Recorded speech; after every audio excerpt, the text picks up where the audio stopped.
Baik, terima kasih.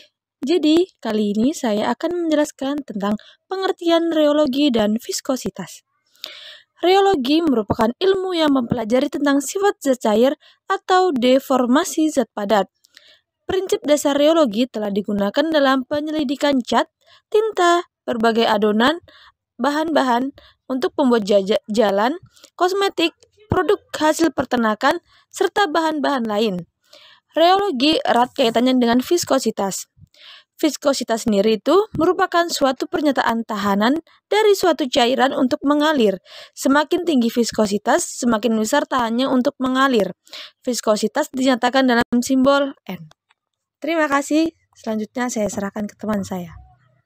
Selanjutnya saya akan menjelaskan tentang sistem Newton dan sistem non-Newton. Penggolongan sistem cair menurut tipe aliran dan deformasinya ada dua, yaitu sistem Newton dan sistem non-Newton.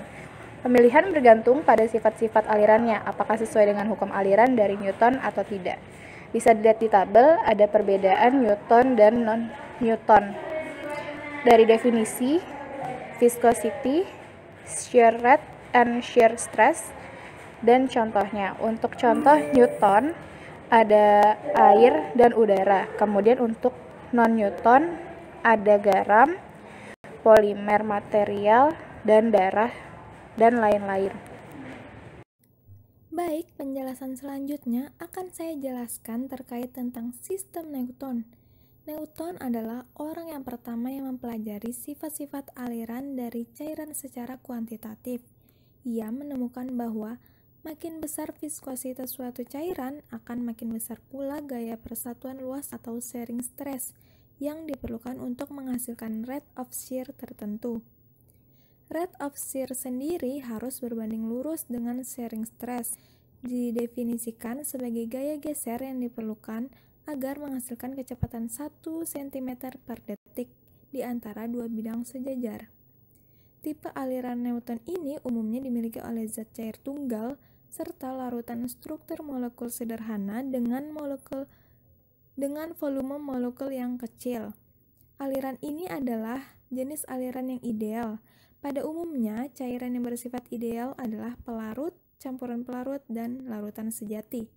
Pada shearing stress atau gaya yang diperlukan, persatuan luas akan berbanding lurus dengan kecepatan aliran yang dihasilkan atau rate of shear, sehingga viskositasnya cukup ditentukan pada satu kecepatan geser.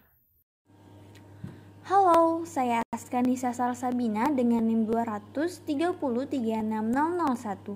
Pada kesempatan ini saya akan menyampaikan tentang sistem non-Newton. Zat-zat yang termasuk non-Newtonian adalah zat-zat yang tidak mengikuti persamaan aliran Newton.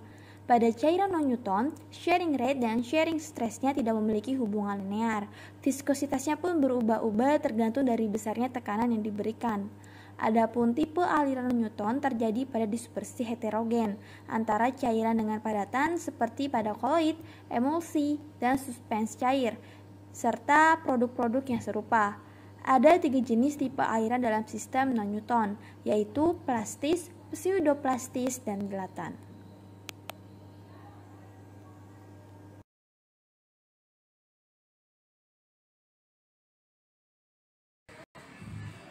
Selanjutnya, dalam bahasa profil aliran reologi, ini akan membahas tentang meninjau profil aliran dan menunjukkan kepada Anda bagaimana bahan-bahan ini berperilaku. Ketika kami memeriksa viskositasnya di bawah gaya geser varian, bahan-bahan yang berperilaku tersebut ada beberapa macam bahan, yaitu tentang bahan yang menunjukkan plastik semu Newtonia, dilaton, dan perilaku aliran tixtropik. A. Profil aliran dasar fluida Newtonia dan non-Newtonia.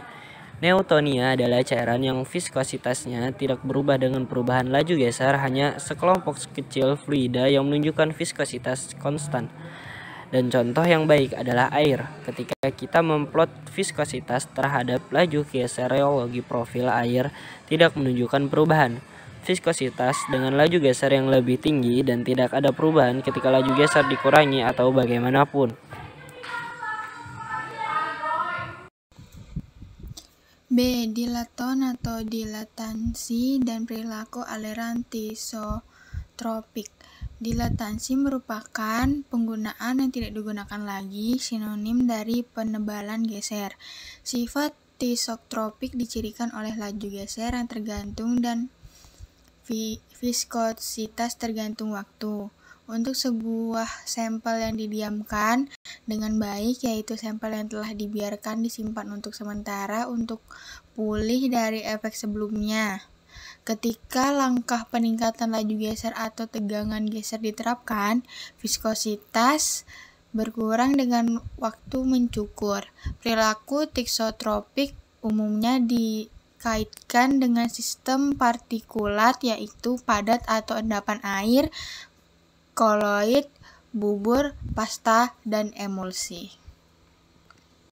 Baik, saya akan menjelaskan tipe aliran pseudoplastik.